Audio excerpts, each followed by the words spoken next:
we organized this blood donation camp today as a part of the World Blood Donors Day, which we have already observed on 14th of June. But today we are collecting the blood as a part of this program, and this is for the benefit of our people in the Tamenggong district. Many of the patients who require blood, sometimes our donors from relatives, they are reluctant to give blood.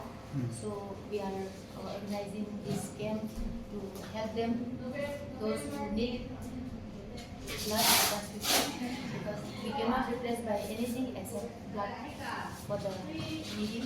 So we are organizing this camp, and we will be organizing another mega camp this coming soon on 15th of August 2025. And this is the third camp that we have organized, a blood donation camp.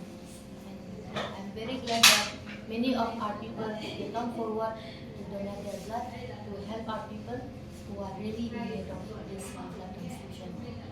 I'm very happy that, and also I express my gratitude to those donors who have come forward willingly to give this blood. And I wish them all the best and a best of health in the days to come.